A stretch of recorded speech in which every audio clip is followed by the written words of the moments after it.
Harry Potter and the Order of Phoenix, Chapter 25, The Beetle at Bay, Part 1. கிட்டத்தட்ட 10 days கிட்ட ஆயிடுச்சுன்னு நினைக்கிறேன் நான் லாஸ்ட்டாக வீடியோ போட்டு. ஸோ லாஸ்ட் வீடியோவில் என்ன நடந்துச்சுன்னு ஒரு சில பேருக்கு மறந்துருக்கலாம். நான் சொல்லிடுறேன். என்னென்னா ஹாரி அவனோட டார்மிட்டரி ரூம்குள்ளே போயிட்டுருக்கும் போதே அவனுக்கு தழும்பு பயங்கரமாக வலிக்க ஆரம்பிச்சு அப்படியே அவன் மயக்க போட்டு கீழே பயங்கரமாக கத்தி கத்தி சிரிக்க ஆரம்பிச்சிடுவான். ரான் உள்ளுக்குள்ளே வருவான், சப்புன்னு ஹாரியோட கன்னத்தில் அரைவான். ஹாரிக்கு அப்போ தான் ரியலைஸே பண்ணுவான். அவன் சிரிச்சிட்ருக்கான், பயங்கரமாக வாய்ஸ் சிரிக்கிற சத்தம் அவனுக்கு கேட்டுட்ருக்கும். பார்த்தா அவன் தான் சிரிச்சிட்ருக்கான்னு அப்புறம் தான் தெரியும்.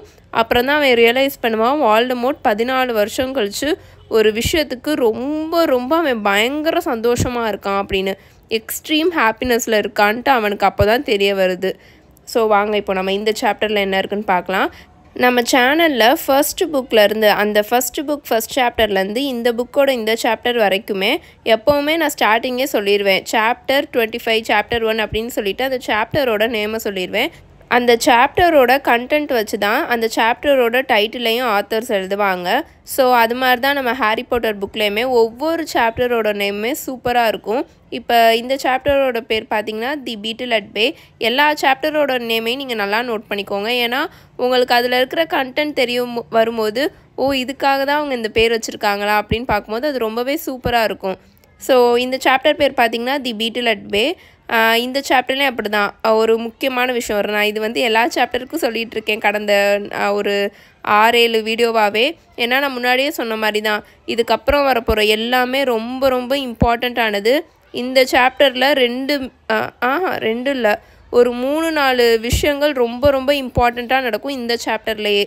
சரி வாங்க நம்ம வேறு எதுவும் பேச வேணாம், டைரெக்டாக கதைக்குள்ளே போகலாம். ஸோ ஹாரி நினச்சிட்டே தூங்கியிருப்பான்ல, எதுக்காக வால்டமோர்ட் 14 வருஷம் கழித்து இந்த அளவுக்கு சந்தோஷமாக இருக்கான், அப்படின்னா அவனுக்கு அவ்வளோ ஹாப்பியாக இருக்கிற மாதிரி நடந்திருக்கு அப்படின்னு அவன் யோசிச்சுட்டே தானே தூங்குவான். அதுக்கான பதில் அடுத்த நாள் மார்னிங்கே ஹாரிக்கு தெரிய வந்துடும். ஹெர்மாயினியோட டெய்லி ப்ராஃபிட் அரைவாகும்போது. டெய்லி ப்ராஃபிட் வந்த உடனே ஹெர்மாயினி அதை ஓப்பன் பண்ணி ஃப்ரண்ட் பேஜை பார்க்குமா. பார்த்த உடனே அப்படின்னு ஒரு மாதிரி பயங்கரமாக பயத்தோடு சத்தம் போடுமா. அங்கே இருக்கிறவங்க எல்லாருமே ஹெர்மாயினி ஒரு மாதிரி ஷாக் ஆகி பார்த்துட்ருப்பாங்க. என்னாச்சு அப்படின்னு ஹாரியும் ரானும் சேர்ந்து கேட்பாங்களா. ஹெர்மாயினி வேகமாக அந்த நியூஸ் பேப்பரை ஹாரி அண்ட் ரான் முன்னாடி ஸ்ப்ரெட் பண்ணி வச்சு ஃப்ரண்ட் பேஜில், அதாவது நம்ம நியூஸ் பேப்பர் இருக்கும் இல்லையா, அதில் ஃப்ரண்ட் பேஜில் ஒரு ஹோல் பேஜ் ஃபுல்லாகவே ஒரு 10 பிளாக் அண்ட் ஒயிட் ஃபோட்டோகிராஃப்ஸ், எப்படின்னா ஒவ்வொரு ஆட்களோட ஃபோட்டோகிராஃப்ஸ் இருக்கும், அதை பாயிண்ட் பண்ணி காமிச்சிட்ருக்கோம். அந்த ஃபோட்டோஸில் 9 பேர் விசார்ட்ஸாக இருப்பாங்க, ஒருத்தவங்க விச்சாக இருப்பாங்க. எல்லாருமே ஒரு மாதிரி நக்கலாக சிரிச்சிட்டு வேற இருப்பாங்க. அந்த ஒவ்வொரு பிக்சருக்கு கீழேயும் அவங்களோட பேரும், இவங்க எல்லாரும் அஸ்கபானுக்கு போனதுக்கான அந்த ரீசன் இருக்கும் இல்லையா, அவங்க என்ன க்ரைம் பண்ணியிருப்பாங்கன்ட்டு அதையும் எழுதியிருப்பாங்க அவங்க பேருக்கு கீழே. அதில் ஒரு விசார்டோட பேரை ஹாரி ரீட் பண்ணுவான். ஆண்டோனின் டோலோஹாவ் அப்படின்னு இருக்கும். அந்த விசார்டுக்கு நல்ல நீளமாக பேலாக இருக்கிற மாதிரி இருக்கும். ஃபேஸே ஒரு மாதிரி கரடு முரடாக வெளுத்து போய் அப்படியே நீளமாக இருக்கிற மாதிரி இருக்கும். அவர் ஹாரியை பார்த்து நக்கலாக ஒரு மாதிரி திமிராக சிரிச்சுக்கிட்டு இருப்பார். அது கீழே என்ன ரீசன் எழுதியிருக்கும்னா, convicted for the brutal murders of Gideon and Fabian Prewett அப்படின்னு எழுதியிருக்கும். நான் முன்னாடியே சொல்லியிருப்பேன், ஒவ்வொரு பேரும் நான் சொல்லும் போது அதை கொஞ்சம் ரிமெம்பர் பண்ணிக்கோங்க, ஞாபகம் வச்சுக்கோங்கன்னு. ஆனால் நீங்கள் இவ்வளோ நாள் பார்த்துருப்பீங்க, எக்கச்சக்க கேரக்டர்ஸ் இந்த புக்கில் வரும். எல்லா பேரையும் நம்மளால் ஒரு தடவை கேட்கும் போதே நம்மளால் ஞாபகம் வச்சுக்க முடியாது. அதனால நான் திரும்பவும் சொல்கிறேன், ஒரு 2-3 டைம் நான் சொல்கிறேன். அடிக்கடி சொன்னேன்னா கொஞ்சம் விட்டுருங்க, ஏன்னா இந்த விஷயத்தை நான் முன்னாடி சொல்லியிருக்கேன்னா என்னன்னு எனக்கே மறந்து போயிடுது. அதனால் இந்த ஆண்டோனின் டோலோஹாவ் இருக்கார்ல, இவரை பற்றி நம்ம ஏற்கனவே பார்த்துருப்போம். எப்போனா மூடி இருக்கார் இல்லையா, அவர் ஹாரி கிட்ட original Order of the Phoenix இருக்குல்ல, அதில் இருந்தவங்களோட ஃபோட்டோகிராஃப்ஸை அவர் காமிப்பார் இல்லையா, அதில் கிடியன் அண்ட் ஃபேபியன் ப்ரிவர்ட் அப்படின்ற ஒருத்தவங்களை காமிப்பார். ஆக்சுவலி இவங்க 2 பேரை பற்றி இதுக்கு முன்னாடி உங்கள்கிட்ட நான் சொல்லியிருக்கேன்னு தெரியல, ஆனால் அந்த சாப்டரில் வரும். நான் அந்த விஷயத்த மட்டும் நான் சொல்லியிருப்பேன்னு நினைக்கிறேன். என்னென்னா இவங்க 2 பேரும் தான் மாலி ஆண்டியோட பிரதர்ஸு.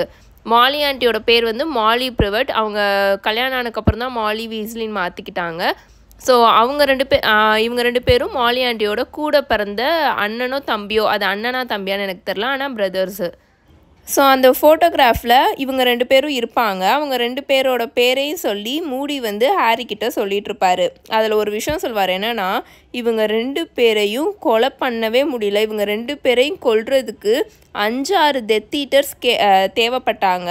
அதில் இந்த ஆண்டனின் டொலோஹோவ் தான் கடைசியாக போராடி இவங்களை வந்து கொன்னான். இவங்களை வந்து அவ்வளோ சீக்கிரமாக யாருனாலையும் கொலை பண்ணவே முடியல அப்படின்ற மாதிரி சொல்வார். சண்டை போட்டு வீழ்த்தவே முடியல அப்படின்ற மாதிரி அவர் சொல்லுவார். அந்த ஆண்டனின் டொலோஹோவ் தான் இந்த பிக்சரில் இருப்பான் அந்த நியூஸ் பேப்பரில். அதை தான் ஹாரி ரீட் பண்ணிகிட்டு இருப்பான். அப்போ இந்த கிடியன் அண்ட் ஃபேபியன் ப்ரிவெட் இருக்காங்களே, மாலி ஆண்டியோட பிரதர்ஸ், அப்போ அவங்க எவ்வளோ பவர்ஃபுல்லாக இருந்திருப்பாங்கன்ட்டு பாருங்களேன். அவங்க ட்வின்ஸாக என்னன்னு தெரில, மேபி ஃப்ரெட் அண்ட் ஜார்ஜ் ட்வின்ஸாக இருக்கிறனால அவங்களும் ட்வின்ஸாக இருக்கலாம்னு நான் நினைக்கிறேன். அந்த மாதிரி கனெக்ட் பண்ணி கூட ஜேகே ராவ்லிங் எழுதியிருப்பாங்க, அது சரியாக எனக்கே தெரியல. ஸோ இவங்க 2 பேர் தான் மாலி ஆண்டியோட பிரதர்ஸ். அவங்க 2 பேருமே ஒரிஜினல் ஆர்டர் ஆஃப் த ஃபீனிக்ஸில் இருந்தாங்க. அதனால தான் மாலி ஆண்டிக்கு ரொம்ப பயப்படுவாங்க. பிகாஸ் அவங்களோட கூட பிறந்த பிரதர்ஸே இந்த மாதிரி 5-6 டெத் ஈட்டர் சேர்ந்து கொண்டிருக்காங்களே. ஸோ அதனால தான் அவங்களுக்கு வந்து இப்போது இவங்க எல்லாரும் ஆர்டரில் இருக்கிறத பார்த்து ரொம்பவே பயப்படுவாங்க. இந்த விஷயம் எதையுமே மூவியில் அவங்க காமிக்கல, பிகாஸ் மூவி டைமே ரொம்ப கம்மியாக இருக்கும். இதில் இவ்வளோ விஷயம் இருக்குது, எப்படி காமிக்க முடியும்? ஆனால் இப்போ சீரீஸ் வரப்போகுது இல்லையா, ஆனால் அந்த சீரீஸ் வந்து டோட்டலாக முடிகிறதுக்கே இன்னும் 8 வருஷம் ஆயிரும் போல். பிகாஸ் இன்னும் அவங்க காஸ்ட்டே கன்ஃபார்ம் ஆகலை. டம்பிள்டோரா யார் நடிக்க போகிறாங்கன்றதே இப்போ தான் அவங்க கன்ஃபார்மே பண்ணியிருக்காங்க. வேறு எந்த கேரக்டருக்குமே அவங்க கன்ஃபார்மே பண்ணல. ஸோ காஸ்டெல்லாம் முடிஞ்சு கன்ஃபார்ம் ஆகி அவங்க ஷூட்டிங் ஆரம்பித்து ஃபஸ்ட்டு புக்கு, அதாவது நம்ம ஃபிலாசபர் ஸ்டோன் முடிஞ்சு அது ரிலீஸ் ஆகிறதுக்கே இன்னையிலேருந்து எப்படி இருந்தாலும் ஒரு 1.5 வருஷம் 2 வருஷத்துக்கு மேலேயே ஆகும் தான் நினைக்கிறேன். இந்த ஆர்டர் ஆஃப் ஃபீனிக்ஸ்லாம் வரதுக்கு இன்னும் 6-7 வருஷம் ஆயிரும். ஸோ டோட்டலாக அவங்க முடிக்கிறது 8 வருஷம் கிட்டக்க ஆயிரும். பட் அவங்க இது எல்லாத்தையுமே காமிச்சாங்கன்னா நல்லாயிருக்கும். ஆனால் பீப்ஸை வந்து கண்டிப்பாக காமிப்போம் அப்படின்ற மாதிரி தான் ப்ரொடக்ஷன் யூனிட் சொல்லியிருக்காங்களாமா. பீப்ஸ் எல்லாம் காமிக்காமல் இருந்தால் எப்படிங்க நல்லாவாக இருக்கும்? மூவியில் தான் டைம் இல்லை காமிக்கல, ஆனால் சீரீஸ்லையாவது பீப்ஸை காமிச்சாங்கன்னா நல்லாயிருக்கும். ஆனால் அந்த புக்கில் இருக்க எல்லா விஷயத்தையுமே அவங்களால சீரீஸ்லையும் எடுக்க முடியாது தான். பட் அவங்க ட்ரை பண்ணி எடுத்தாங்கன்னா சூப்பராக இருக்கும். சரி வாங்க நம்ம இப்போ கதைக்குள்ளே போகலாம். அடுத்த பிக்சரில் அந்த பிக்சருக்கு கீழே அகஸ்டஸ் ரூக்குடுன்னு இருக்கும். அந்த விசார்ட் வந்து பார்க்குறதுக்கு அவரும் அப்படி தான் ஒரு மாதிரி நக்கலாக சிரிச்சிட்ருப்பார். அவரோட தலை ஃபுல்லாக ஒரு மாதிரி க்ரீஸியாக இருக்கும், ஹேரே எண்ணெய் விளைஞ்சிருந்தா எப்படி இருக்கும் அந்த மாதிரி இருக்குமா. அவரோட பிக்சருக்கு கீழே என்ன போட்டிருப்பாங்கன்னா, மினிஸ்ட்ரி ஆஃப் மேஜிக்கோட சீக்ரெட்ஸை அந்த பேர் சொல்லக்கூடாதவங்க கிட்டக்க லீக் பண்ணதுக்காக இவங்களை அஸ்கபானுக்கு அனுப்பிச்சிருக்காங்க அப்படின்ற மாதிரி எழுதியிருப்பாங்க. இப்போது ஹாரியோட கண்கள் அந்த பிக்சரில் இருந்த ஒரு வச்சுருந்தாங்களே அவங்க பக்கம் திரும்பிச்சு. அவங்களோட தலைமுடி நல்ல டார்க்காக இருந்தது, நல்ல கருப்பாக இருந்தது. ஆனால் கொஞ்சம் கூட அதை கேரே பண்ணாமல் ரொம்ப ஒரு மாதிரி சிக்கு விழுந்து பரட்டத்திலேயே ஆகி போயிருக்கும்ல, அந்த மாதிரி இருந்தது. பட் ஏற்கனவே இந்த முடியை ஹாரி நல்ல ஸ்லீக்காக, நல்ல திக்காக, நல்ல ஷைனிங்காக பார்த்துருக்கான். அந்த பிக்சரில் இருந்த அந்த விச் ஹாரியை நல்லா ஒரு மாதிரி முறைச்சிட்டு ஒரு மாதிரி அரகண்ட்டாக, ஒரு மாதிரி நல்ல நக்கலாக அந்த ஒரு அரகண்ட்டான ஸ்மைல் இருக்கும்ல, அதில் பார்த்துட்ருப்பாங்க. இவங்களோட முகமும் எப்படி இருந்துச்சுன்னா, நம்ம சீரியஸோட ஃபேஸ் இருக்குல்ல, அதாவது ஒன்ஸ் அவர் நல்ல ஹேண்ட்ஸமான ஒரு பர்சனாக இருந்திருப்பார் சீரியஸ். ஆனால் அந்த அஸ்கபானுக்கு போனனால அவரோட அழகவே இந்த அஸ்கபான் வந்து ஃபுல்லாக கம்ப்ளீட்டாக எடுத்துருச்சு. அந்த மாதிரி தான் இவங்களும் பார்க்க இருப்பாங்க. ஒன்ஸ் நல்ல ஒரு அழகான ஒரு பொண்ணாக இருந்தவங்க இப்போ வந்து பார்க்கவே ரொம்ப மோசமாக இருக்கிற மாதிரி இருப்பாங்க. அவங்களோட பியூட்டி எல்லாத்தையுமே அந்த அஸ்கபான் சிறைச்சாலை வந்து எடுத்த மாதிரி அப்படி தான் இருப்பாங்க அவங்க பார்க்குறதுக்கு. அந்த பிக்சருக்கு கீழே என்ன இருக்குன்னா, Bellatrix Lestrange, Frank and Alice Longbottom இருக்காங்க இல்லையா, அவங்கள வந்து பயங்கரமாக டார்ச்சர் பண்ணி பெர்மனண்ட்டாக அவங்களோட சுய நினைவையே கொலாப்ஸ் பண்ணதுக்காக கன்வெர்ட் ஆயிருக்காங்க அப்படின்ற மாதிரி அதில் எழுதியிருக்கோம். ஹெர்மாயினி ஹாரியை குத்திட்ருக்கோம். அந்த நியூஸ் பேப்பரோட ஹெட்லைனை பாரு அப்படின்னு சொல்லி காமிச்சு குத்திட்ருக்கோம். ஏன்னா ஹாரி வந்து பெலட்ரிக்ஸை தானே பார்த்துட்ருப்பான். So Hermione குத்திட்ருக்குமா. இப்போ தான் ஹாரி அந்த ஹெட்லைனையே ரீட் பண்ணுவான். அதில் என்ன இருக்குன்னா, மாஸ் பிரேக் அவுட் ஃப்ரம் அஸ்கபான், அதாவது நிறையா பேர் அஸ்கபான்லேருந்து தப்பிச்சு போயிருக்காங்க அப்படின்னு இருக்கும். பிளாக் தான் அவனோட இந்த பழைய டெத் ஈட்டர்ஸை இந்த சிறைச்சாலையிலேருந்து தப்பிக்க வச்சுருக்கான்னு மினிஸ்ட்ரி பயப்படுறாங்க அப்படின்னு அந்த ஹெட்லைனே அதுதான் நல்லா பெருசாக எழுதியிருப்பாங்க. பிளாக்கா அப்படின்னு ஹாரி சத்தமாக கத்திருவான். கத்தாத ஹாரி, அமைதியாக ரீட் பண்ணு அப்படின்னு ஹெர்மாயினி சொல்லும். அஸ்கபான் சிறைச்சாலையிலேருந்து நிறைய பேர் தப்பிச்சு போனதாக மினிஸ்ட்ரி ஆஃப் மேஜிக் நேற்று நைட்டு அனௌன்ஸ் பண்ணியிருக்காங்க. அமைச்சர் கொர்னேலியஸ் ஃபட்ஜ் அவரோட ப்ரைவேட் ஆஃபீஸ்லேருந்து நம்ம பத்திரிகையாளருக்கு என்ன பேட்டி கொடுத்துருந்தாருன்னா, ஹை செக்யூரிட்டியில் இருந்த 10 பிரிசனர்ஸ் நேற்று ஈவினிங் அஸ்கபான்லேருந்து தப்பிச்சு போயிருக்காங்க. இதை பற்றி மகள் பிரைம் மினிஸ்டருக்கும் இன்ஃபார்ம் பண்ணியாச்சு, அவங்க எவ்வளோ டேஞ்சரஸ் ஆனவங்கன்னு.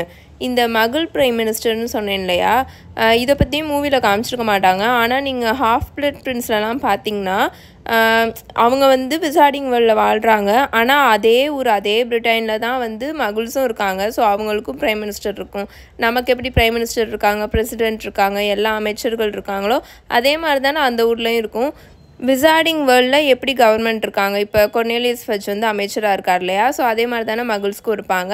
அது மாதிரி அங்கே இருக்கிற மகள் பிரைம் மினிஸ்டர் இருக்காங்களே, அவங்களுக்கு வந்து இவங்க இன்ஃபார்ம் பண்ணிட்டாங்களாம், இந்த மாதிரி இந்த 10 பிரிசனர்ஸ் வந்து தப்பிச்சிட்டாங்க, அவங்க வந்து ரொம்ப டேஞ்சரஸ் ஆனவங்க, ஒவ்வொரு பேரும் டேஞ்சரஸ் ஆனவங்கன்ட்டு முன்னாடியே நாங்கள் வந்து அவங்கக்கிட்ட இன்ஃபார்ம் பண்ணிட்டோம் அப்படின்ற மாதிரி கொர்னேலியஸ் ஃபட்ஜ் வந்து அந்த பத்திரிகையாளருக்கு வந்து பேட்டி கொடுத்துருப்பாரு. இந்த மினிஸ்டரும் மகள் பிரைம் மினிஸ்டரும், அதாவது யூகே பிரைம் மினிஸ்டரும் எப்படிலாம் பேசிக்கிறாங்க, என்ன மாதிரி காண்டாக்டில் அவங்க வருவாங்க, அந்த மாதிரி விஷயத்தெலாம் வந்து நம்ம ஹாஃப் பிளட் பிரின்ஸில் பார்க்கலாம். எடுத்த ஃபஸ்ட்டு சாப்டரே அதுதான் வரும். அதெல்லாம் சூப்பராக இருக்கும். ஏன்னா அவங்களும் ஒரு மகள் தான். ஸோ இந்த மாதிரி விசார்டிங் கம்யூனிட்டிலேருந்து ஒருத்தவங்க வந்தாங்கன்னா அவங்களுக்கு அது ஒரு மாதிரி டிஃப்ரெண்ட்டால இருக்கும். ஆனால் அவங்க காண்டாக்டில் தான் இருப்பாங்க. ஸோ அதை பற்றிலாம் நம்ம ஹாஃப் பிளட் பிரின்ஸில் பார்க்கலாம். 2.5 வருஷத்துக்கு முன்னாடி கொடூரமான கொலைகாரன் சிரியஸ் பிளாக் அஸ்கபான்லேருந்து தப்பிச்ச போது நம்ம எந்த மாதிரி ஒரு மோசமான சூழ்நிலையில் இருந்தோமோ அப்படி தான் நம்ம இப்போவும் இருக்கோம் அப்படின்னு ஃபட்ஜ் பேட்டி கொடுத்துருக்காரு அப்படின்னு அந்த நியூஸ் பேப்பரில் இருக்கும். இந்த 2 பிரேக் அவுட்ஸ்க்குமே சம்மந்தம் இருக்குது. வெளியிலேருந்து ஒருத்தவங்க ஹெல்ப் பண்ணாமல் இவங்க யாருமே வெளியில் தப்பிச்சிருக்க முடியாது. ஸோ கண்டிப்பாக பிளாக் தான் இவங்களுக்கு ஹெல்ப் பண்ணியிருப்பான். ஏன்னா அவன் தான் ஃபார் த ஃபர்ஸ்ட் டைம், யாருமே இது வரைக்கும் அஸ்கபான்லேருந்து எஸ்கேப் ஆனதே இல்லை. பிளாக் தான் முறையாக அஸ்கபான்லேருந்து தப்பிச்சு வெளியில் எஸ்கேப் ஆகி போனான். ஸோ அவன் தான் கண்டிப்பாக இவங்க எல்லாத்துக்குமே ஹெல்ப் பண்ணி வெளியில் கூப்பிட்டு வந்திருப்பான் அப்படின்ற மாதிரி ஃபட்ஜ் சொல்லியிருப்பார். எங்களால் முடிஞ்ச வரைக்கும் கிரிமினல்ஸை கண்டுபிடிக்க எல்லா முயற்சியும் பண்ணிகிட்ருக்கோம். அண்ட் மேஜிக்கல் கம்யூனிட்டியை நான் கெஞ்சி கேட்டுக்கிறேன், தயவு செஞ்சு எல்லாருமே ரொம்ப அலர்ட்டாக இருங்க. இவங்க 10 பேரையுமே யாருமே போய் அப்ரோச் பண்ணிடாதீங்க அப்படின்ற மாதிரி ஃபட்ஜ் பேட்டி கொடுத்துருப்பாரு. இப்போ புரியுதா ஹாரி, இதனால தான் நேற்று நைட் அவன் அவ்வளோ சந்தோஷமாக இருந்திருக்கான் அப்படின்னு ரான் ரொம்ப ஷாக் ஆகி ஹாரி கிட்டக்க சொல்லிட்டு இருப்பான் அந்த நியூஸ் பேப்பரில் இருக்கிறத ரீட் பண்ணக்கப்புறம். என்னால் இதை நம்பவே முடியல, இந்த பிரேக் அவுட்டுக்கு காரணம் சீரியஸ் தானுன்னு ஃபட்ஜ் ப்ளேம் பண்ணுறாரு அப்படின்னு ஹாரியும் செம்ம கோவமாக கத்திட்டு இருப்பான். அவருக்கு வேற என்ன வழி இருக்குது சொல்லு, அவரால் என்ன சொல்ல முடியும்? சாரி எவ்ரிவன், அஸ்கபான் கார்ட்ஸ் எல்லாரும் லார்ட் வால்டமோர்ட் கூட போய் ஜாயின் பண்ணிடுவாங்கன்னு டம்பிள்டோர் முன்னாடி இருந்தே என்னை வார்ன் பண்ணிட்டு தான் இருந்தார். உச்சு கொட்டாத ரான் அப்படின்னு ஹெர்மாயினி சொல்லுவேன். ஏன்னா ஹெர்மாயினி வந்து லார்ட் வால்டமோர்ட்னு இப்போ அந்த பேரை மென்ஷன் பண்ணிச்சுல, அதுக்கு வந்து ரான் வந்து உச்சு கொட்டுவான். ஏன்னா அவன் இன்னும் அந்த பேரை சொல்ல ஆரம்பிக்கல. இப்போது வால்டமோர்ட்டோட மோசமான சப்போர்ட்டர்ஸும் சிறைச்சாலையிலேருந்து வெளியில் தப்பிச்சிட்டாங்க. கடந்த 6 மாதமாக நீயும் டம்பிள்டோரும் பொய் சொல்லிட்டு இருக்கீங்கன்னு அவர் எல்லாருக்கிட்டையும் சொல்லிட்டு இருந்தார் தானே, அவருக்கு இப்போ வேறு வழியே இல்லை அப்படின்னு ஹெர்மாயினி சொல்லிட்டு இருக்கோம். தென் அது நியூஸ் பேப்பரை ஓப்பன் பண்ணி உள்ளுக்குள்ளே இருக்க மித்த நியூஸ் எல்லாம் ரீட் பண்ணிட்டு இருக்குமா. ஹாரி சுற்றி பார்ப்பான். இவங்க 3 பேர் மட்டும் தான் ரொம்ப ஷாக் ஆகி அந்த நியூஸ் பேப்பரை ரீட் பண்ணிட்டு இருப்பாங்க. மற்ற எந்த ஸ்டூடெண்ட்ஸுமே எதை பற்றியுமே கவலைப்படாமல் அவங்க பாட்டுக்கு உட்காந்து சாப்பிட்டுட்டு இருப்பாங்க. அவங்க பாட்டுக்கு அவங்களுக்குள்ளே பேசிகிட்டு இருப்பாங்க. சும்மா கியூடிச் பற்றி பேசுவாங்க, ஹோம்ஒர்க் பற்றி பேசுவாங்க. அண்ட் இருக்கிற எல்லா இதை பற்றியும் அவங்க பாட்டுக்கு பேசிட்டு ஜாலியாக உட்காந்துட்டு இருப்பாங்க. அப்படியே அவன் நிமிர்ந்து அந்த டீச்சர்ஸ் டேபிள் இருக்கும்ல அங்கே பார்ப்பானா, ஆனால் அங்கே அப்படியே ஆப்போசிட்டாக இருக்கும். ப்ரொஃபஸர் டம்பிள்டோரும் ப்ரொஃபஸர் மெகானகலும் ரொம்ப சீரியஸாக பேசிகிட்டு இருப்பாங்க. அவங்க முகமே ரொம்ப வாடி போயிருக்கும். ப்ரொஃபஸர் ஸ்ப்ரவுட் இருக்காங்களே, அவங்க டெய்லி ப்ராஃபிட் பத்திரிக்கையை ரொம்ப தீவிரமாக அந்த பெஞ்சில் வச்சு ரொம்ப அப்படியே அவங்க முகமே பயத்தில் இருக்கிற மாதிரி இருக்கும். ரொம்ப தீவிரமாக ரீட் பண்ணிகிட்ருப்பாங்க. ப்ரொஃபஸர் அம்ரிட்ஜ் அவங்களோட சாப்பாடை சாப்பிட்டுட்டே சுற்றி கிரேட் ஹாலில் இருக்க எல்லா ஸ்டூடெண்ட்ஸையும் பார்த்துட்டு இருப்பாங்க. யாராவது சேட்டை பண்ணுறாங்களா, அவங்களுக்கு பனிஷ்மெண்ட் கொடுக்கணும் அப்படின்ற மாதிரியே பார்த்துக்கிட்டு இருப்பாங்க. அண்ட் அப்பப்போ ப்ரொஃபஸர் டம்பிள்டோரையும் ப்ரொஃபஸர் மெகானகலையும் ஊற்று பார்த்துக்கிட்டு இருப்பாங்க. இவங்க என்ன ரொம்ப சீரியஸாக பேசிகிட்டு இருக்காங்க அப்படின்ற மாதிரி ரொம்ப ஊற்று பார்த்துட்டு இருப்பாங்க. ஓ மை காட் அப்படின்னு ஹெர்மாயினி இப்போ சடனாக திரும்பவும் கத்தும் அந்த நியூஸ் பேப்பரை பார்த்துட்டு. இப்போ என்னாச்சு அப்படின்னு ஹாரி வேகமாக திரும்பி கேட்பானா. ரொம்ப மோசமாக நடந்துட்டுருக்கு அப்படின்னு ஹெர்மாயினி சொல்லுமா. அது முகமே ரொம்ப அப்படியே ஷேக் ஆகி போய் இருக்கும். என்னன்னு பார்த்தா அது வந்து அந்த நியூஸ் பேப்பரில் 10th பேஜை ஓப்பன் பண்ணி ஹாரி அண்ட் ரான் கிட்டக்க கொடுக்கும். அதில் என்ன ஹெட்லைனில் இருக்கும்னா, tragic demise of Ministry of Magic worker அப்படின்ட்டு அந்த ஹெட்லைன் இருக்கும். லாஸ்ட் நைட் மினிஸ்ட்ரி ஆஃப் மேஜிக்கில் வேலை பார்த்துட்டு இருந்த ப்ரோட்ரிக் போர்ட் வயசு 49. அவரோட பெட்டு பக்கத்தில் இருந்த பாட் பிளான்ட்னால கழுத்து நெரிக்கப்பட்டு அவரோட பெட்லேயே இறந்து கிடந்திருக்காரு. இதை பற்றின ஃபுல் இன்கொயரியை கண்டிப்பாக பண்ணுவோன்னு சென்ட் மங்கோஸ் ஹாஸ்பிட்டல் ப்ராமிஸ் பண்ணியிருக்காங்க. மிஸ்டர் போர்டு அவரோட ஒர்க் பிளேஸில் நடந்த ஆக்சிடெண்ட்னால ஃபியூ வீக்ஸ்க்கு முன்னாடி சென்ட் மங்கோஸில் வந்து அட்மிட் பண்ணப்பட்டிருக்காரு. இவங்க எல்லாரும் அங்கே சென்ட் மங்கோஸ்க்கு போகும்போது பார்த்தாங்களா ஒரு பெட்டில் அவர் தான் இறந்துருக்காரு. ஹீலர் மிரியம் ஸ்ட்ரவுட்டை ஃபுல் பே பண்ணி சஸ்பெண்ட் பண்ணியிருக்காங்க. ஏன்னா அவங்க தான் மிஸ்டர் போர்டோட வார்டில் அந்த இன்சிடெண்ட் நடந்தபோது சார்ஜில் இருந்திருக்காங்க. பட் நேற்று அதை பற்றி எந்த கமெண்ட்டும் சொல்கிறதுக்கு அவங்க அவைலபிளாக இல்லை. ஆனால் அந்த ஹாஸ்பிட்டலோட ஸ்போக் விசார்ட் நம்ம நிருபருக்கு அளித்த பேட்டியில் என்ன சொல்லியிருக்காங்கன்னா, மிஸ்டர் போர்டோட இறப்புக்கு சென்ட் மங்கோஸ் ரொம்பவே வருத்தப்படுது. அவரோட அந்த ட்ராஜிக்கான ஆக்சிடெண்ட்டுக்கு அப்புறம் இப்போ தான் கொஞ்சம் கொஞ்சமாக அவரோட ஹெல்த் இம்ப்ரூவ் ஆகி வந்துட்டு இருந்துச்சு. நாங்கள் எப்போவுமே இங்கே வார்ட்ஸில் பெர்மிட் பண்ணுற டெக்கரேஷனுக்கு ரொம்ப ஸ்ட்ரிக்டான கைட்லைன்ஸ் தான் வச்சுருப்போம். ஆனால் ஹீலர் ஸ்ட்ரவுட் அன்றைக்கி கிறிஸ்மஸ் பீரியட் அப்போ கொஞ்சம் பிஸியாக இருந்தனால மிஸ்டர் போர்டுக்கு அவங்களோட பெட்சைட் டேபிளில் வைக்கிற அந்த பாட் பிளான்ட் எந்த அளவுக்கு டேஞ்சரஸாக இருக்குன்னு அவங்க கவனிக்காமல் போயிட்டாங்க. அவரோட ஸ்பீச்சும் அவரோட மொபிலிட்டியும் கொஞ்சம் கொஞ்சமாக இம்ப்ரூவ் ஆகிட்டு வந்துட்டு இருந்தனால ஹீலர் ஸ்ட்ரவுட்டு தான் மிஸ்டர் போர்டை என்கரேஜ் பண்ணி அந்த பிளான்ட்டை அவங்களவே பார்த்துக்க சொல்லியிருக்காங்க.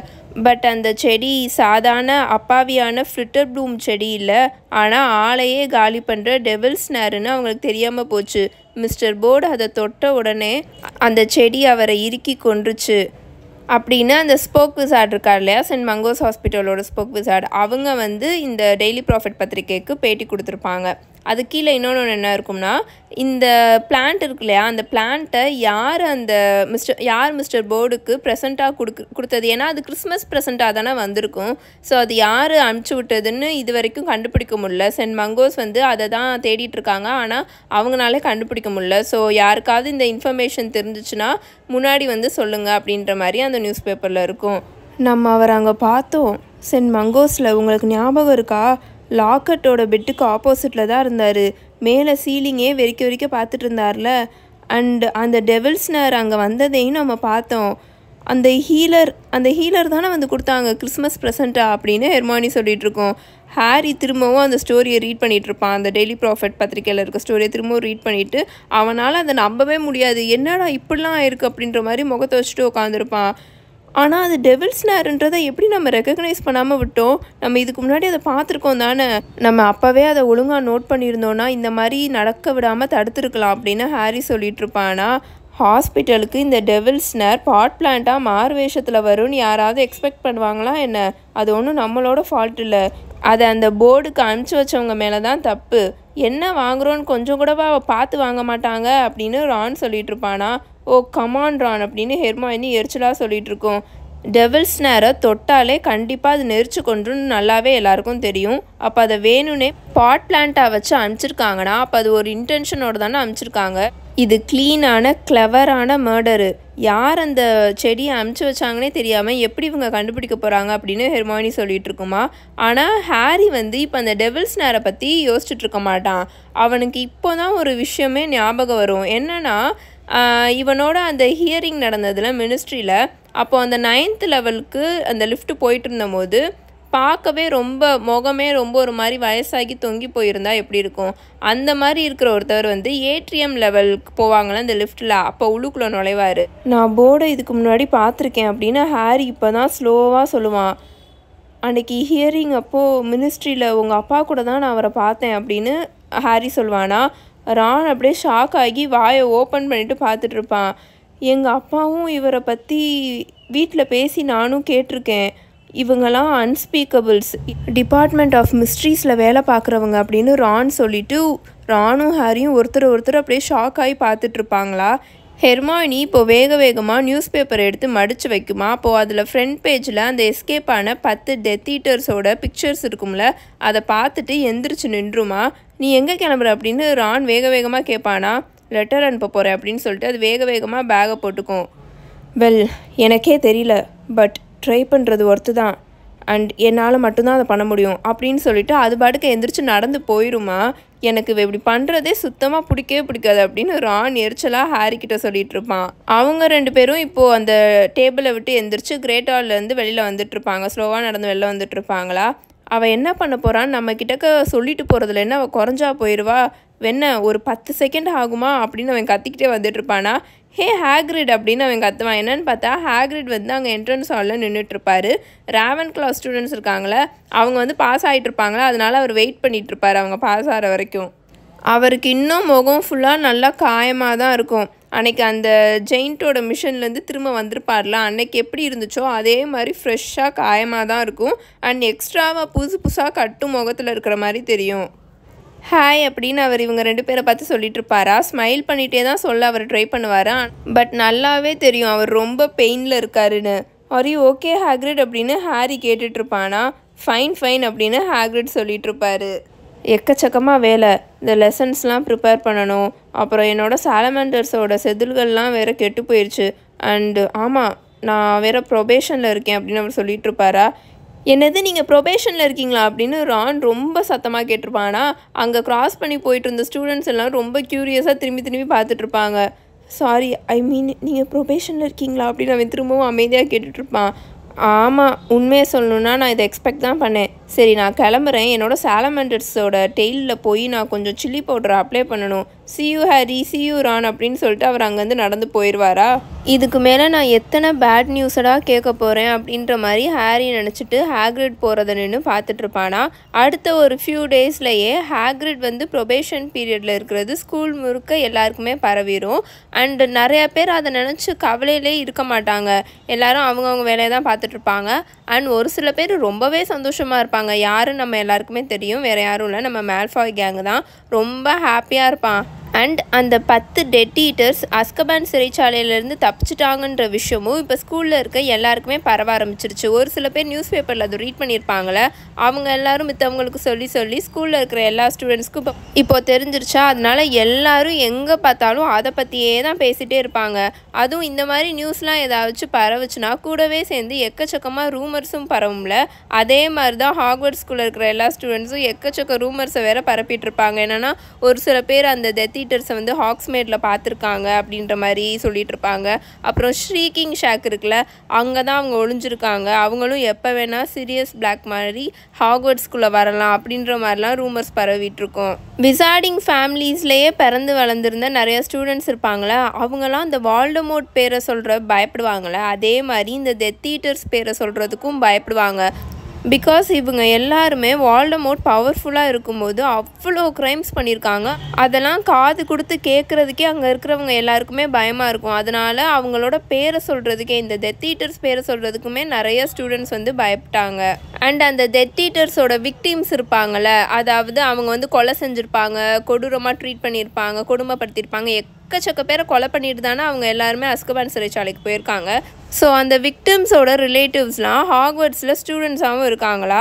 ஸோ இப்போ அவங்க வந்து காரிடோரில் நடந்து போனாலும் அவங்கள பார்த்து மித்த ஸ்டூடெண்ட்ஸ்லாம் எப்போ பார்த்தாலும் பேசிகிட்டே இருக்கிறது, ஒரு எப்படி சொல்கிறது, ஒரு மோசமான ஃபேம் அவங்களுக்கு வந்த மாதிரி ஆயிரும். சும்மா அந்த ஹாரி நடந்து போகும்போது குசுன்னு பேசிகிட்டே இருப்பாங்களா, அவங்கள கை காமிச்சு.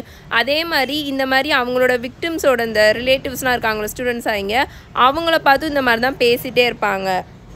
சூசன் போன்ஸ் இருக்குல்ல, நம்ம ஹஃபில்பஃப் ஹவுஸில் கூட இருக்கும். ஸோ அந்த பொண்ணோட அங்கிள், ஆண்டி, அந்த பொண்ணோட கசின்ஸ் எல்லாருமே இந்த தப்பிச்சு வந்திருக்காங்களே இந்த 10 டெத் ஈட்டர்ஸ், அதில் இருக்க ஒருத்தவன் தான் கொடூரமாக கொண்டிருப்பான். ஸோ அதனால அந்த பொண்ணு எங்கே போனாலும் அந்த பொண்ணை கை காமிச்சு அதே மாதிரியே பேசிகிட்டே இருப்பாங்களா. அதனால அது ஹெர்பாலஜி கிளாஸில் இருக்கும்போது ஹாரி கிட்ட வந்து புலம்பிகிட்டு இருக்கும், எனக்கு இப்போ தான் நீ இவ்வளோ நாளாக என்ன மாதிரி சஃபர் ஆகிருக்கேன்றதே புரிஞ்சுக்க முடியுது, இப்போ தான் அந்த கொடுமையை வந்து நான் அனுபவிக்கிறேன் அப்படின்ற மாதிரி அது வந்து சொல்லி புலம்பிட்டு இருக்கோம். இவ்வளோ நாளாகவே ஹாரியை பார்த்து அங்கே இருக்கிற எல்லா ஸ்டூடெண்ட்ஸும் இப்படி தானே பேசிகிட்டு இருந்தாங்க. அந்த ப்ராஃபிட்டில் வரதெல்லாம் படிச்சுட்டு அவனுக்கு வந்து கிறுக்கு பிடிச்சிருக்கு, அவனை மங்கோஸ் ஹாஸ்பிட்டலில் அட்மிட் பண்ணோம், அந்த மாதிரிலாம் அந்த ப்ராஃபிட்டில் வந்தனால அதை பார்த்தே அங்கே இருக்கிறவங்க எல்லோரும் இவனை பார்த்து இந்த மாதிரி புரணி பேசிட்டு அந்த மாதிரி இருந்தாங்களோ, காசிப் பேசிட்டு. ஆனால் இப்போ என்னென்னா இவனை பார்த்து அந்த மாதிரி பேசுகிறது வந்து கொஞ்சம் டிஃபர் ஆகிருக்குன்ற மாதிரி ஹாரிக்கு வந்து ஃபீல் ஆச்சு. ஏன்னா இவன் க்ராஸ் பண்ணி போகும்போது முன்னாடி அவனை பார்த்து ரொம்ப தீவிரமாக அவன் ஏதோ தப்பு செய்கிறான், அவன் வந்து ஒரு லூஸு அப்படின்ற மாதிரி முகத்தை வச்சுட்டு பேசிகிட்டு இருந்த எல்லா ஸ்டூடெண்ட்ஸும் இப்போ வந்து அவன் க்ராஸ் ஆகும்போது இவனும் டம்பிள்டோரும் இதை தானே முன்னாடியிலேருந்தே சொல்லிட்டு இருந்தாங்க. ப்ராஃபட்டில் இந்த 10 பிரிசனர்ஸும் எப்படி அஸ்கபான்லேருந்து எஸ்கேப் ஆயிருக்காங்கன்ற விஷயத்த ஒழுங்காகவே போடலை. அப்போ ஏதோ தப்பு இருக்குது. இதை தானே ஹாரியும் டம்பிள்டோரும் முன்னாடிலேருந்தே சொல்லிட்டு இருக்காங்க அப்படின்ற மாதிரி இப்போ எல்லா ஸ்டூடெண்ட்ஸும் பேச ஆரம்பிச்சிட்டாங்க. ஸ்டூடெண்ட்ஸோட மூடு மட்டும் இந்த மாதிரி சேஞ்ச் ஆகலை. டீச்சர்ஸ் எல்லாருமே காரிடோரில் நின்று இப்படி தான் அவங்களுக்குள்ளே ஏதோ ரொம்ப குசுன்னு சீரியஸாக கான்வர்சேஷன் பண்ணிகிட்டு இருப்பாங்களா. ஸ்டூடெண்ட்ஸ் யாராவது அப்ரோச் பண்ணுற மாதிரி இருந்தாங்கன்னா டக்குன்னு அந்த கான்வர்சேஷனை பிரேக் பண்ணிடுவாங்க. ஹாரி, ரான், ஹெர்மாயினி இவங்க 3 பேரும் காரிடோரில் நடந்து போயிட்டு இருக்கும்போது அப்படி தான் ப்ரொஃபஸர் மெகானகல், ஃப்ளிட்விக் அப்புறம் ஸ்ப்ரவுட் அவங்க 3 பேருமே ரொம்ப சீரியஸாக நின்று அங்கே காரிடோரில் நின்று பேசிகிட்டு இருப்பாங்களா. அப்போ தான் ஹெர்மாயினி சொல்லிகிட்டு இருக்கோம், அவங்களால ஃப்ரீயாக உட்காந்து ஸ்டாஃப் ரூமில் பேச முடியல, இந்த அம்பிரிட்ஜ் அங்கே இருக்கிறனால அவங்களால அந்த அம்மா முன்னாடி பேச முடியல அப்படின்ற மாதிரி ஹெர்மாயினி சொல்லிட்டு வந்துட்டுருக்கோம். அவங்களுக்கு ஏதாவது விஷயம் தெரியுமோ என்னமோ அப்படின்னு ரான் அவங்க 3 பேரையும் பார்த்துட்டு வந்துட்டுருப்பானா. அவங்களுக்கு தெரிஞ்சாலும் நம்மக்கிட்ட சொல்ல முடியாதுல அப்படின்னு ஹாரி சொல்லிட்டே வந்துக்கிட்டு இருப்பான். ஏன்னா இன்னொன்று டெக்ரியை இந்த அம்பிரிட்ஜ் இருக்காங்களா அவங்க பாஸ் பண்ணியிருப்பாங்க. அது இந்த கிரிஃபண்டோர் காமன் ரூமில் அந்த நோட்டீஸ் போர்டில் ஒட்டியிருப்பாங்க. என்னென்னா, இனிமே எந்த டீச்சர்ஸும் எந்த ஸ்டூடெண்ட்ஸ்கிட்டையும் அவங்க டீச் பண்ணுற சப்ஜெக்டில் இருக்க விஷயத்தை தவிர்த்து வேறு எந்த விஷயத்தையும் எந்த ஒரு இன்ஃபர்மேஷனுமே சொல்லக்கூடாது, ஷேர் பண்ணக்கூடாது. இது எஜுகேஷ்னல் டெக்ரி நம்பர் 26 இந்த விஷயத்தை நாங்கள் பாஸ் பண்ணுறோம். சைன்டு டொலாரஸ் ஜேன் அம்பிரிட்ஜ் ஹைன்குஸ்டர் அப்படின்ற மாதிரி எழுதி அவங்களோட அந்த சீல் இருக்கும்ல அதையும் குத்துன மாதிரி அந்த இதில் இருக்குமா நோட்டீஸ் போர்டில். ஆனால் இந்த லேட்டஸ்ட் டெக்ரி இருக்கிற எல்லா ஸ்டூடெண்ட்ஸ் மத்தியிலையும் பயங்கர ஜோக்காக போயிட்டுருக்கோம். இந்த லீ ஜார்டன் இருக்கான்ல, அவன் என்ன பண்ணிடுவான்னா அந்த Defence Against the Dark Arts கிளாஸில் பின்னாடி கிளாஸ் ரூமில் பின்னாடி உட்காந்துட்டு ஃப்ரெட்டும் ஜார்ஜும் எக்ஸ்ப்ளோடிங் ஸ்னாப் விளையாடிட்டு இருப்பானுங்களா. இவனுங்கெல்லாம் ஒரே கிளாஸ் தானே. அப்போது ப்ரொஃபஸர் அம்பிரிட்ஜ் அதை பார்த்துட்டு இவனுங்க 2 பேரையும் பயங்கரமாக திட்டிகிட்டு இருப்பாங்களா. அப்போ இவன் எந்திரிச்சு, நீங்கள் நியூ ரூல்ஸ் படி, அதாவது இந்த நியூ டெக்ரி படி நீங்கள் ஃப்ரெட்டையும் ஜார்ஜையும் எக்ஸ்ப்ளோடிங் ஸ்னாப் விளையாடக்கூடாதுன்னு சொல்லக்கூடாது.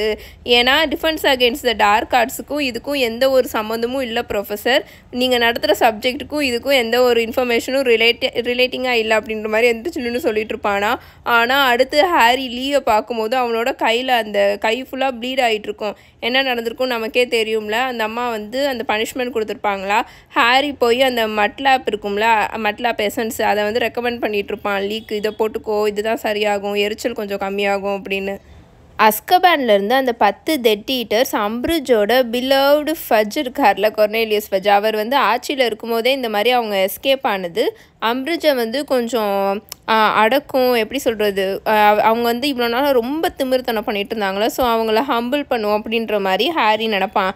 பட் அம்பிரிட்ஜ்க்கு இது எக்ஸ்ட்ரீமாக கோவம் ஆகி அது அவங்க பண்ணுறதுலே தெரியும். ஹாக்வர்ட்ஸில் இருக்கிற எல்லா சின்ன சின்ன விஷயத்தையுமே அவங்க பர்சனலாக கண்ட்ரோல் பண்ணணுன்ற அளவுக்கு அவங்க ரொம்ப எக்ஸ்ட்ரீமாக வந்துட்டுருப்பாங்க. ப்ரொஃபஸர் ட்ரெலாவ்னியையும் ஹாக்ரிடையும் இப்போ அவங்க ப்ரொபேஷனில் வச்சுருக்காங்களே, அவங்க 2 பேர்த்தில் யாராவது ஒருத்தவங்கள கண்டிப்பாக வேலையை விட்டு தூக்கணும் அப்படின்ற ஒரு மைண்ட் செட்லேயே இப்போ அவங்க ரொம்ப எக்ஸ்ட்ரீமாக இருப்பாங்களா.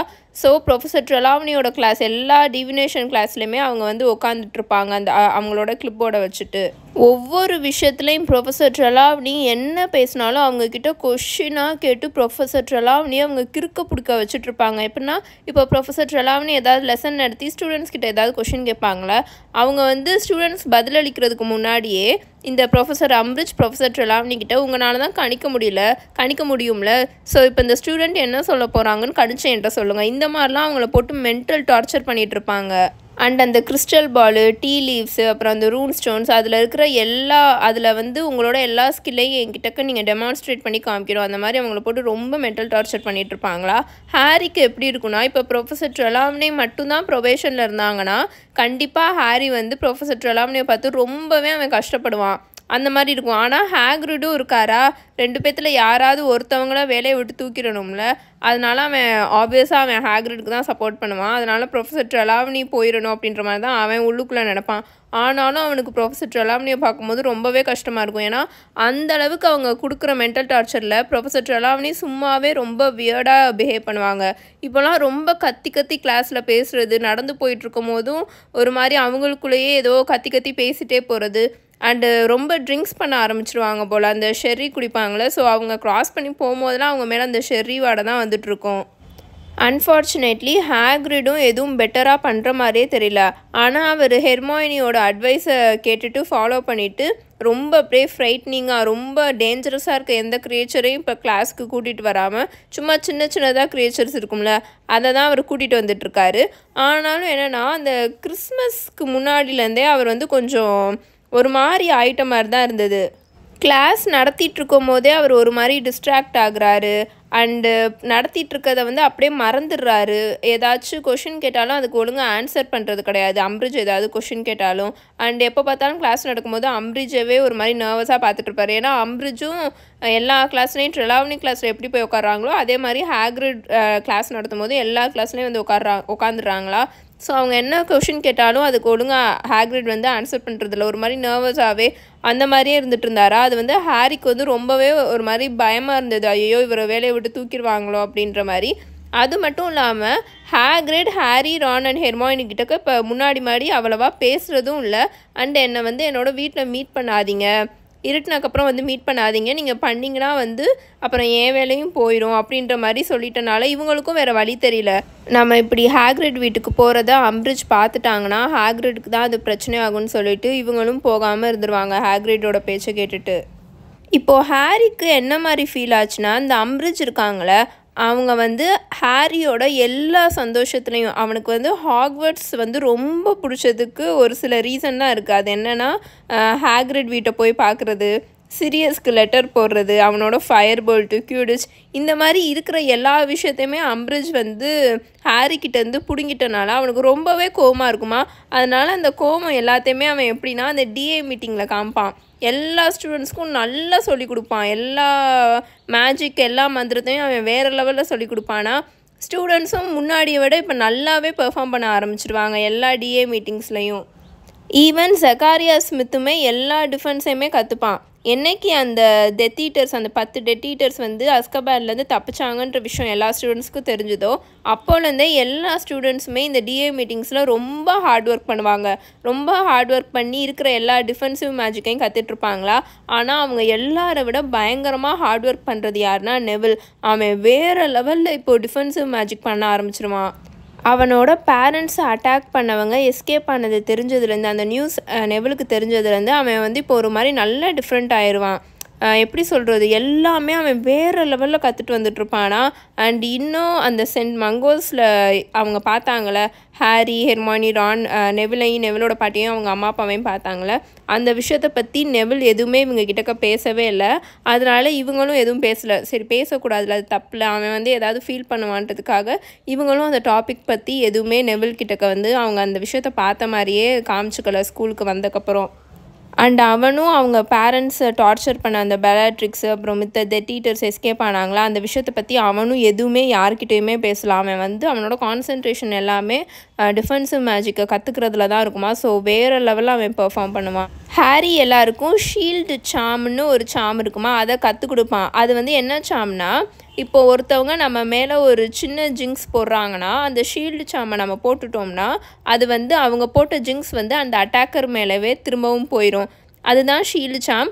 அந்த இதில் மட்டும்தான் ஹெர்மாயினி நெவிலை விட நல்லா மாஸ்டராக இருக்கும். மித்த எல்லாத்துலேயுமே நெவில் தான் வேறு லெவலில் பெர்ஃபார்ம் பண்ணுவான். நெவில் எப்படி டிஏ மீட்டிங்ஸில் அந்த இருக்கிற எல்லா டிஃபென்சிவ் மேஜிக்லேயும் சூப்பரான ப்ராக்ரஸை காமிச்சிட்ருக்கானோ அதே மாதிரி நம்மளும் அக்ளுமென்சியில் காமிச்சா எவ்வளோ நல்லாயிருக்கும் அப்படின்ற மாதிரி ஹாரி நினைப்பான். ஏன்னா இருக்க ஸ்னேப் கூட போய் அந்த அக்ளுமென்சி கிளாஸ் அவன் அட்டன் பண்ணுறது ரொம்ப மோசமாக தான் ஆகிட்ருக்கும். ஒவ்வொரு லெசன் வந்து அவன் முடிக்க ரொம்ப அவனுக்கு மோசமாக எல்லாமே நடந்துகிட்ருக்கும். முன்னாடி மாதிரி அவனுக்கு வந்து ஸ்கார் ரொம்ப எரியறதில்ல, அந்த தழும்பு வந்து வலிச்சு உயிர் போகிற அளவுக்கு மண்டை வெடிக்கிற அளவுக்கு வலிச்சதில்ல, அந்த மாதிரிலாம் ஆகிறதில்ல. ஆனால் இப்போ அவனுக்கு எப்படி இருந்துச்சுன்னா அவனோட மூடு வந்து வால்டமோர்ட்டோட தாட்ஸ் இருக்கும்ல, வால்டமோர்ட்டோட மூடு எப்படி இருக்குமோ அது மாதிரி கொஞ்சம் கொஞ்சமாக இப்போ வந்து இவனோட மூடும் அப்படியே கனெக்ட் ஆகி மாறுற மாதிரியே இருந்தது. லைக் ஏதாவது டக்குன்னு எரிச்சல் ஆகுறது, பயங்கரமாக கோவப்படுறது, இல்லைனா ஏதாவது சந்தோஷமாக இருக்கிறது, அது வந்து அவனே ஃபீல் பண்ணலை. ஆனால் அவனுக்கு எப்படி இருந்ததுன்னா இந்த ஆண்டனாவை வந்து டியூன் பண்ணுவாங்கள்ல, அந்த ஃப்ளக்சுவேட் ஆகும்ல, அது வந்து வால்டமோர்ட்டோட மூடு வந்து எப்பப்பெல்லாம் ஃப்ளக்சுவேட் ஆகுதோ அப்பப்போலாம் ஆண்டனாவை டியூன் பண்ண ஹாரியோட மூடும் ஃப்ளக்சுவேட் ஆகிற மாதிரி ஹாரிக்கு ஃபீல் ஆச்சு. ஏன்னா அவன் அந்த கோவப்படுறது திடீர்னு சந்தோஷமாக இருக்கிறது எதுவுமே அவன் வந்து ஃபீல் பண்ணுறதே கிடையாது. அந்த மாதிரி அவனுக்கு ஆகும் போதெல்லாம் லைட்டாக அவனோட தழும்பு வலிக்கிற மாதிரி இருக்கும். அண்ட் இன்னொன்று ஒரு பெரிய விஷயம் என்னென்னா, அந்த காரிடோர் இருக்கும்ல, நம்ம மினிஸ்ட்ரி ஆஃப் மேஜிக்கில் அந்த டிபார்ட்மெண்ட் ஆஃப் மிஸ்ட்ரிக்கு போகிற வழி, அந்த காரிடோர், அந்த இடத்துல வந்து அவன் நடந்து போய் அந்த டோர் கிட்டக்கு நின்று அந்த டோரை திறக்க ட்ரை பண்ணுவான்ல, அந்த கனவு முன்னாடியாவது அப்பப்போ தான் எப்போயாவது வந்துட்டு இருந்தது. இப்போ பார்த்தா டெய்லியும் அவன் நைட்டு தூங்கும் போதெல்லாம் அந்த கனவு வந்துகிட்டே இருக்கும். அவன் அந்த நீளமான காரிடோரில் நடந்து போய் நின்று அந்த கதவு கிட்டக்க போய் அந்த கதவை திறக்க ட்ரை பண்ணுவான். ஆனால் அதுக்குள்ளே அவனுக்கு வந்து அந்த கனவு போயிடும். இந்த மாதிரி அவன் டெய்லியும் கனவு காணுவான்.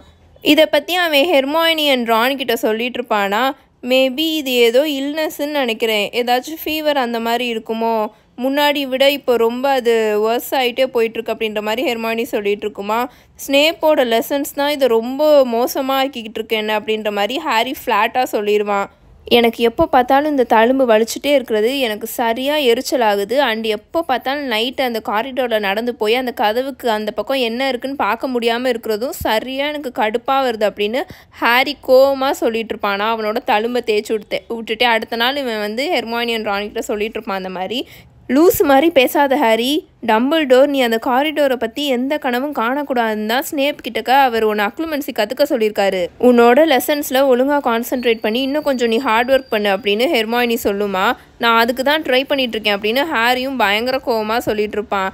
நீ வேணா ஸ்னேப்பு கிட்ட போய் அக்ளுமென்சி லெசன்ஸை அட்டன் பண்ணிப்பாரு, அப்போ தான் தெரியும் நான் என்ன சொல்கிறேன்னு. ஒவ்வொரு தடவையும் அவர் உன்னோட மண்டைக்குள்ளே போக ட்ரை பண்ணிட்டு இருப்பாரு தெரியுமா, அது ஒன்றும் சிரிக்கிற விஷயமே கிடையாது அப்படின்னு ஹாரி கோவமாக சொல்லிட்டு இருப்பானா. ஒருவேளை அப்படின்னு இப்போ ரான் ஸ்லோவாக பேச ஆரம்பிப்பான். ஒருவேளை என்ன அப்படின்னு ஹெர்மாயினி எரிச்சலாக கேட்டுட்ருக்குமா.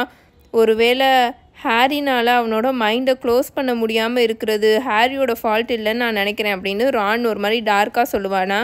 நீ என்ன சொல்கிற அப்படின்னு ஹெர்மாயினி கேட்கும். வெல் மேபி எனக்கு தெரிஞ்ச ஸ்னேப் ஹாரிக்கு ஹெல்ப் பண்ணுற மாதிரியே தெரியலை அப்படின்னு ரான் சொல்லுவானா. ஹாரியும் ஹெர்மாயினியும் அப்படியே ரானவே உத்து பார்த்துட்ருப்பாங்களா. எனக்கு என்னமோ அவர் ஹாரியோட மைண்டை நல்லா ஓப்பன் பண்ணி காமிக்கிறாரோன்னு தோணுது. அப்போனா தானே அந்த பேர் சொல்லக்கூடாதவனுக்கு ஈஸியாக இருக்கும் அப்படின்னு ரான் ஒரு மாதிரி ஸ்லோவாக சொல்லுவானா. வாயை மூடுறான் அப்படின்னு ஹெர்மாயினி பயங்கர கோவமாக கத்தும். நீ எத்தனை தடவை இதோட ஸ்னேப்பை சஸ்பெக்ட் பண்ணியிருக்க, சந்தேகப்பட்டிருக்க, ஆனால் ஒரு தடவையாவது நீ சொன்னது எல்லாம் கரெக்டாக இருந்திருக்கா. டம்பிள்டோர் ஸ்னேப்பை நம்புறாரு, அவர் ஆர்டருக்காக வேலை பார்க்குறாரு, அவ்வளோதான், இனிமேல் இப்படி பேசுகிறத நீ நிப்பாட்டு அப்படின்னு ஹெர்மாயினி சொல்லிட்டு இருக்குமா. அவர் இதுக்கு முன்னாடி டெத் ஈட்டராக இருந்திருக்காரு அப்படின்னு ரான் ரொம்ப ஸ்டப்பனாக சொல்லிட்டு இருப்பானா. உண்மையாகவே அவர் நம்ம பக்கம் வந்துட்டாருன்றதுக்கு என்ன ப்ரூஃப் இருக்குது அப்படின்னு ரான் எரிச்சலாக கேட்டுட்ருப்பான். டம்பிள்டோர் அவரை நம்புறாரு அப்படின்னு ஹெர்மாயினி திரும்பவும் ரிப்பீட் பண்ணும். அண்ட் டம்பிள்டோரையே நம்மளால் நம்ப முடியலனா நம்மளால் யாரையுமே நம்ப முடியாது அப்படின்னு ஹெர்மாயினி ஃப்ளாட்டாக சொல்லிடும். இருக்கிற எல்லா பிரச்சனை அப்புறம் எக்கச்சக்க ஹோம்ஒர்க் வேறு, 5th இயர் ஸ்டூடெண்ட்ஸுக்கு அவ்வளோ ஹோம்ஒர்க் இருக்குமா. அதனால் டெய்லியும் லேட் நைட்டு தான் அவங்க போய் எல்லாருமே தூங்கவே செய்வாங்க. அவங்க தூங்குறதுக்கே மிட் நைட் கிட்ட ஆயிரும். ஸோ இந்த மாதிரி ஹெவி ஹோம்ஒர்க்ஸு, அப்புறம் இந்த மாதிரி வெளியிலேருந்து வர எக்கச்சக்க பிரச்சனைகள், அப்புறம் DA sessions, secret DA sessions, அப்புறம் ஸ்னேப் கூட இருக்கிற ரெகுலர் கிளாஸஸ்ஸு, இதிலவே ஹாரிக்கு ஜான்வரி மந்த்து எப்படி ஓடுச்சுன்னே தெரில, அவ்வளோ ஸ்பீடாக போயிடுமா. ஃபெப்ரவரி மந்த்தே இப்போ வந்துடும். அண்ட் இவங்களோட 2nd ஹாக்ஸ்மேட் விசிட் ஆஃப் த இயரும் வந்துருமா. விச் மீன்ஸ் February 14 தானே இவங்களுக்கு வந்து அடுத்த ஹாக்ஸ்மேட் போட்டிருப்பாங்க. ஹாக்ஸ்மேட்டுக்கு போகிற நாள் வேலண்டைன்ஸ் டே அப்போது. அண்ட் ஹாரி வந்து சோ கூட வரேன்ற மாதிரி ப்ராமிஸ் பண்ணியிருப்பான்ல. ஸோ அன்னைக்கு வந்து அவன் நல்லா பர்டிகுலராக வந்து ரொம்ப பார்த்து அவன் வந்து ரெடி ஆகிட்டு இருப்பான், ட்ரெஸ் பண்ணிகிட்ருப்பான். அண்ட் அவனும் ரானும் சேர்ந்து அன்றைக்கி காலையில் கிரேட் ஹாலுக்கு போய் பிரேக்ஃபாஸ்ட் சாப்பிட்டுட்டு இருப்பாங்களா. அப்போ தான் இந்த போஸ்ட் ரவுல்ஸ்லாம் வந்துட்டுருக்கும். ஆஸ் யூஷுவல் ஹெட்விக் வராது. அது வந்து ஹாரி எக்ஸ்பெக்ட் பண்ண தான் யார் இப்போது அவனுக்கு லெட்டர் போட போகிறா. ஆனால் ஹெர்மாயினிக்கு வந்து இது வரைக்கும் அவங்க அந்த ஆந்தையை பார்த்ததே கிடையாது. ஏன்னா அது வந்து ஹாக்வர்ட்ஸோட ஆந்தையும் கிடையாது. ஒரு ஃபெமிலியராக இருக்கிற ஒரு ப்ரௌன் கலரில் இருக்கிற ஒரு ஆந்தை வந்து லெட்டர் கொடுத்துட்ருக்குமா. ஹெர்மாயினி அதை வேகமாக ஓப்பன் பண்ணி ரீட் பண்ணிகிட்ருக்குமா. அண்ட் அது ரீட் பண்ண அதோட முகத்தில் இந்த பக்கம் அந்த லெட்டரை வந்து இந்த பக்கம் இருந்து அந்த பக்கம் வந்து வேகமாக அந்த கண்ணை வச்சு அது ரீட் பண்ணிகிட்ருக்குமா. அந்த மெசேஜ் அது ரீட் பண்ணி முடிக்கும் போது அதோட முகத்தில் அப்படி ஒரு மாதிரி சந்தோஷம், ஒரு மாதிரி ப்ளீஸ்ட் எக்ஸ்ப்ரெஷனாக இருந்தது அதோட ஃபேஸ்லேயே. தென் அதை கம்ப்ளீட்டாக ரீட் பண்ணி முடிச்சுட்டு, லிசன் ஹாரி, இது ரொம்ப இம்பார்ட்டண்ட்டு, 3 broomsticks மதியம் போல் என்னை வந்து மீட் பண்ண முடியுமா அப்படின்னு ஹெர்மாயினி ஹாரி கிட்ட கேட்குமா. வெல் எனக்கு தெரியல அப்படின்னு ஹாரி ஒரு மாதிரி யோசிச்சுட்டே சொல்லிகிட்ருப்பான். ஏன்னா ஷோ அவள் கூட தான் அந்த ஹோல் டேவை ஸ்பெண்ட் பண்ணணுன்ற மாதிரி எக்ஸ்பெக்ட் பண்ணிகிட்ருப்பா. அண்ட் நாங்கள் என்ன பண்ண போகிறோன்னு எங்களுக்கே தெரியல அப்படின்னு ஹாரி சொல்வானா. வெல் உனக்கு ஓகேனா நீ அவளையும் கூட்டிகிட்டு வா, எந்த பிரச்சனையும் இல்லை அப்படின்னு ஹெர்மோயினி வேகமாக சொல்லிட்டு இருக்கோம். பட் உன்னால் வர முடியும் தானே அப்படின்னு அது கேட்குமா. வெல் ஓகே, ஆனால் ஏன் அப்படின்னு ஹாரி கேட்பானா. உங்ககிட்ட இப்போ இதை சொல்கிறதுக்கு எனக்கு டைம் இல்லை, நான் இதுக்கு சீக்கிரமாக நான் ஆன்சர் பண்ணணும் அப்படின்னு சொல்லிட்டு அது வேகமாக கிரேட் ஹால்லேருந்து அந்த லெட்டரை கையில் பிடிச்சிட்டு வேகமாக அங்கேருந்து ஓடிட்டுருக்கோம். நீயும் வரியா அப்படின்னு ஹாரி ரான் கிட்ட கேட்பானா. என்னால் எனக்கு ஹாக்ஸ்மேடுக்கு வர முடியாது, ஃபுல் டேவும் ஆஞ்சலினா ட்ரைனிங் கம்பல்சரி அட்டன் பண்ணணும்னு சொல்லிடுச்சு. வேறு வழியே இல்லை ஹாரி, ரொம்ப மோசமாக இருக்குது நம்ம டீமே. அந்த ஸ்லோப்பரும் கிற்கும் விளையாடுறத நீ பார்த்தேன்னு வச்சுக்கோமே, அவனுங்க 2 பேரும் என்னை விட படும் மோசமாக விளையாடுறாங்க. அண்ட் ஏன் இந்த ஆஞ்சலினா என்னை ரிசைன் பண்ண விட மாட்டேங்குதுன்னு எனக்கு சுத்தமாக தெரியவே இல்லை அப்படின்னு ரான் ஒரு மாதிரி நொந்து போய் சொல்லிட்டு இருப்பானா. ஏன்னா நீ ஃபார்மில் இருக்கும்போது ஒழுங்காக தான் விளையாடுற அப்படின்னு ஹாரி இரிட்டேட் ஆகி சொல்லிட்டு இருப்பான். ஹாரிக்கு இப்போ ரானை பார்த்தா பாவமாலாம் இல்லை, ஆனால் அவனுக்கு ஒரு மாதிரி எரிச்சல் தான் ஆகிட்டு இருந்தது. பிகாஸ் அவனுக்கு எப்படி இருந்ததுன்னா, அந்த கியூடிச் விளையாட முடியாமல் அவன் அவ்வளோ கஷ்டப்பட்டுட்டு இருப்பான். அவனுக்கு எப்படியாவது நம்ம கியூடிச் டீமுக்குள்ளே போயிட்டா அந்த பேனை நம்ம மேலேருந்து இந்த அம்பிரிச்சு தூக்கிட்டாங்கன்னா எவ்வளோ சூப்பராக இருக்கும் அப்படி. ஏன்னா அவனுக்கு கியூடிச்னால் ரொம்ப பிடிக்கும்ல, அவன் விளையாட முடியாமல் வெளியில் உட்காந்து கஷ்டப்பட்டுட்டு இருக்கான். அதனால அவனுக்கு ரொம்ப ஒரு மாதிரி கடுப்பாக இருக்கும். ஹாரியோட இந்த டோனை ரான் நோட்டீஸ் பண்ணிடுவானா. அதனால திரும்ப அந்த பிரேக்ஃபாஸ்ட்டு சாப்பிட்டு முடிக்கிற வரைக்கும் கியூடிச் பற்றி எந்த இதுவுமே அவன் பேசவே மாட்டான். அமைதியாக வேறு எதை மட்டும் பேசிட்டு அவங்க அதுக்கப்புறம் சாப்பிட்டுட்டு அங்கேருந்து ரான் இவனுக்கு பாய் சொல்லிட்டு கியூடிச் பிச்சை பார்த்து நடந்து போயிட்டுருப்பானா. ஹாரியும் அந்த டீஸ்பூன் இருக்கும்ல இந்த கிரேட் ஹாலில் சாப்பிட்ற இடத்துல, அதுக்கு பின்னாடி அவனோட முகத்தை பார்த்து முடியெல்லாம் சரி பண்ணிவிட்டு என்ட்ரன்ஸ் ஹாலை பார்த்து நடந்து போயிட்டுருப்பான் ஷோவை மீட் பண்ணுறதுக்காக. அண்ட் அவனுக்கு ரொம்ப ஒரு மாதிரி நர்வஸாக இருக்கும். இன்றைக்கி ஃபுல்லாக அவங்க என்ன பேச போகிறாங்க என்ன பண்ண போகிறாங்கன்னு அவனுக்கு தெரியல. ஸோ ஒரு மாதிரி ரொம்ப நர்வஸாக இருக்கும். இதோட chapter 25 part 1 the battle at பேவை முடிச்சுப்போம். உங்கள் எல்லாரையும் நான் பார்ட் 2ல் மீட் பண்ணுறேன். Until then bye bye tales by mini.